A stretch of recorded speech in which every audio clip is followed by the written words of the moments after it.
Welcome. In this video, we're going to look at more logical keywords, which are the and, or, and not keywords.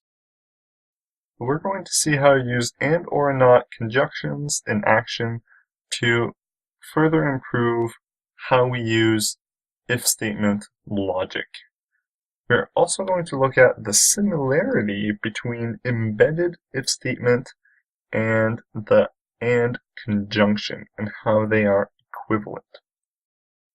Before we look at or, and not, we first need to understand how Python deals with a logical condition and what it boils down to. And what it does boil down to is two variables. So either a statement is going to be true or it's going to be false. And I just assign these values to t and f for good measure. But suppose I have a statement such as 3 is greater than 4. Well, this will evaluate to be false, the same false we see on line 6. However, if I have another statement like 10 mod 5 is equal to 0, then this will evaluate to be true. Same true we have on line 5.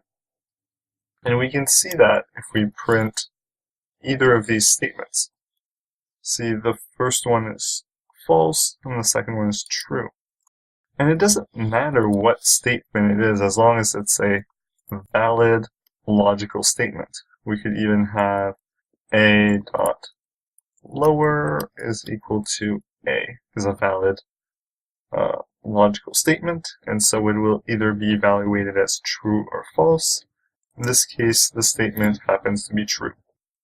Now that we understand that each logical statement is either converted to true or false, we can begin to look at how and, or, not will come into play. So if I have a false statement or a false statement, what would happen?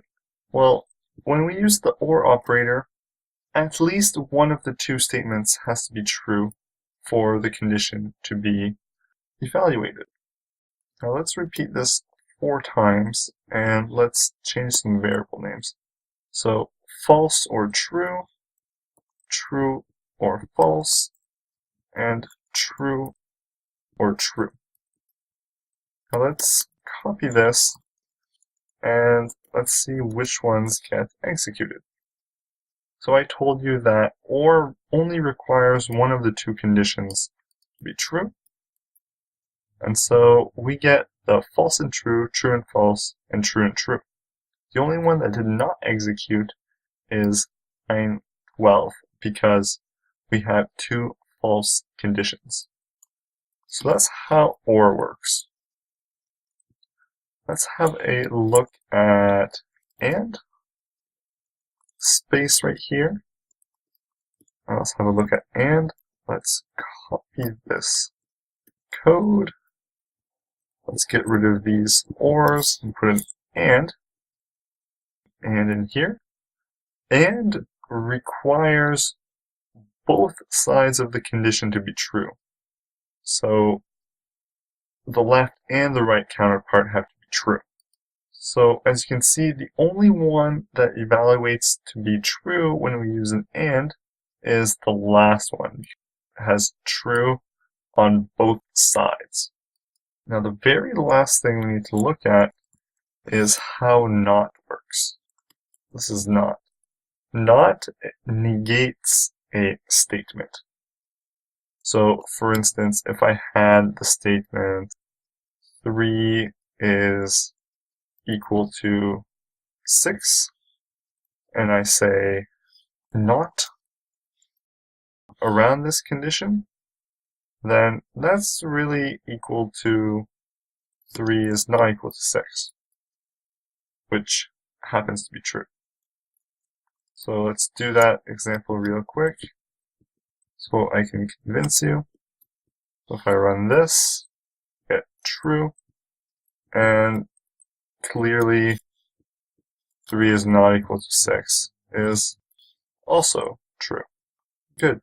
Now, if we do the same thing we did above, not only takes one argument, if you will. It will negate a statement.